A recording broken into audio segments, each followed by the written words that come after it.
Olá, eu achei tão interessante esse assunto, que foi o assunto que a gente falou ontem, que eu quis trazer ele de uma forma mais ampla, né? Menos específica, porque eu nunca tinha lido nada sobre esse assunto.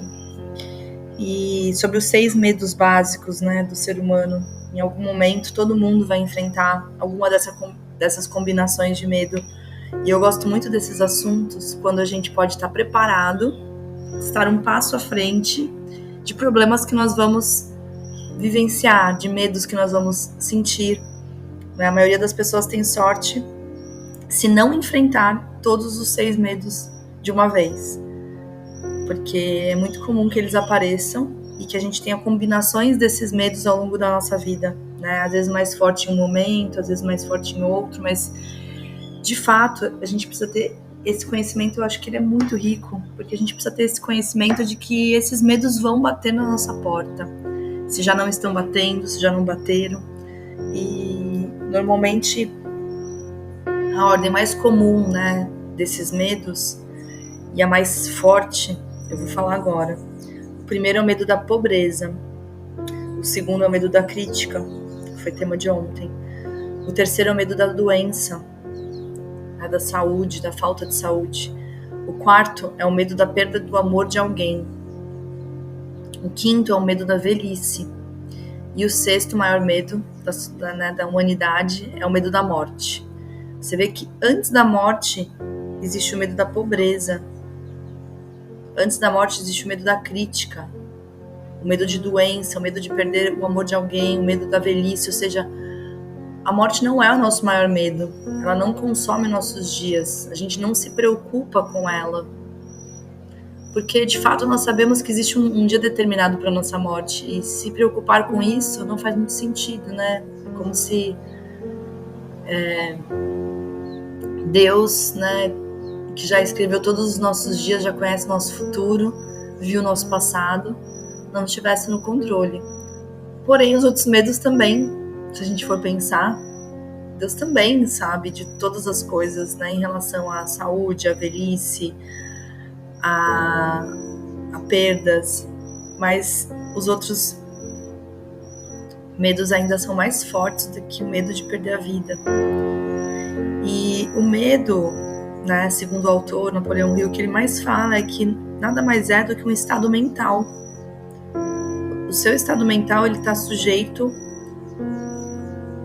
ao seu controle e ao seu direcionamento, né? Você não pode criar nada que não conceba primeiro na forma de impulso de pensamento, que é o que ele defende. Então, o que ele fala que é mais forte ainda do que o impulso de pensamento é que o impulso de pensamentos que a gente tem, eles começam a se traduzir em algo físico na mesma hora. Independente, né, de como esses pensamentos vêm, eles começam a ser captados pela nossa mente e a querer se materializar. Então, não é por mero acaso, né, que ele fala, né, que esses pensamentos projetados, eles podem começar a determinar o seu futuro financeiro, o seu futuro comercial, o seu futuro profissional, o seu futuro social, diante de pensamentos que vêm. E ele fala de pensamentos que surgem. Eles têm tanto poder quanto pensamentos intencionais, aqueles pensamentos que você está consciente, que você começa a desejar algo bom, que você começa a pensar na sua vida, começa a estudar, começa a crescer. Ambos os pensamentos, os intencionais, aqueles que surgem, né, do acaso, todos eles têm o poder de se tornar um equivalente físico na mesma hora. E isso explica por que algumas pessoas às vezes parecem, né, ser mais sortudas, enquanto as outras com igual capacidade, treinamento, experiência, parece que foram destinadas para situações difíceis. A explicação é que você tem a capacidade de controlar completamente a sua mente. E com esse controle, né, você pode abrir a mente aos impulsos que você deseja, ou também a impulsos liberados por outras pessoas. E isso que é o forte nessa questão de pensamentos e nesses medos. Os medos, eles podem surgir de nós, mas eles também podem ter sido herdados por outras pessoas. Às vezes você tá num convívio com pessoas que têm muito medo da pobreza, porque falam muito de como é difícil pagar boleto, de como tá difícil, como tá alto o valor nos mercados, como tá cara a gasolina, que no fundo expressam ali um medo mesmo, né? Um pânico em relação a ficar pobre. Isso pode ser dado porque o autor ele fala, né, que os estudos falam do impulso do pensamento seu, mas que você herda impulsos de pensamentos de outras pessoas. Por isso que é muito sério com quem a gente convive, com quem a gente conversa. Porque o pensamento liberado por outras pessoas, ele tá entrando na sua mente também.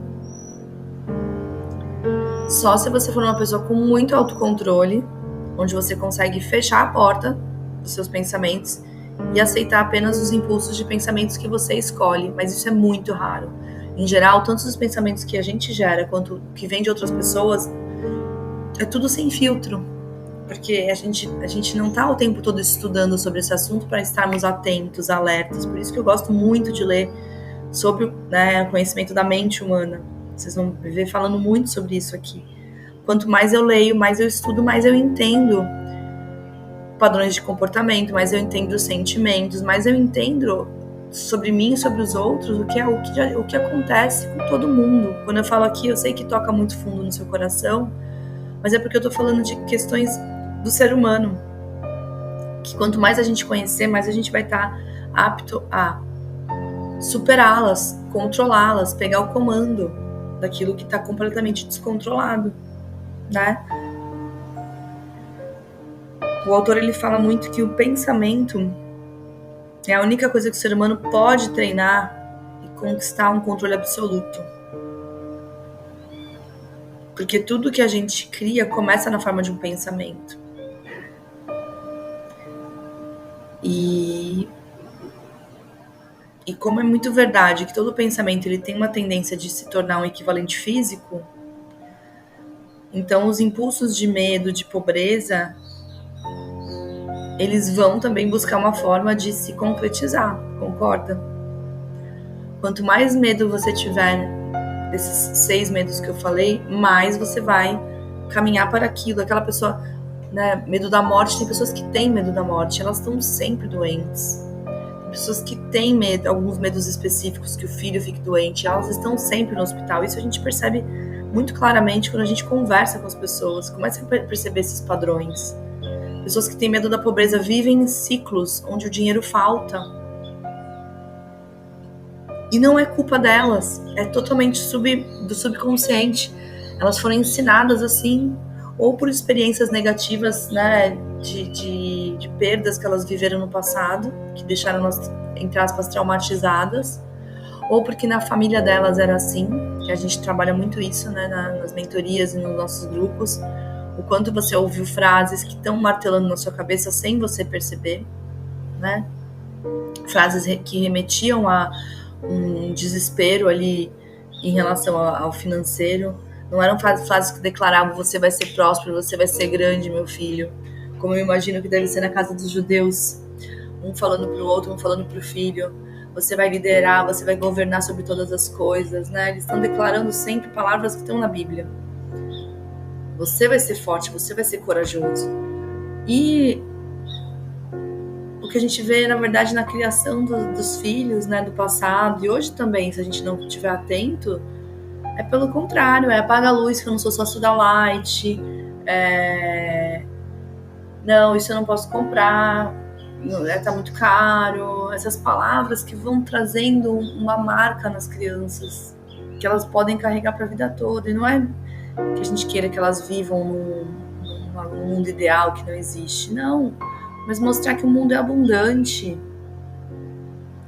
é mostrar que ele pode todas as coisas, se ele se esforçar, se ele se empenhar, se ele desejar, ele pode todas as coisas, como todas as pessoas. Não existe limite para quem se esforça. E não é parabenizar seu filho por uma conquista. Uma coisa que eu aprendi muito, até num livro um pouco denso, que eu não consegui terminar. Nos últimos capítulos eu estava bem cansada, que é o Mindset, da Carol Dweck. PhD, ela fez vários testes, então ela fala muito dos testes, né, científicos que ela fez. Que as crianças não precisam que você elogie, tanto que eu cortei elogios aqui em casa de você é inteligente, você é criativo, não.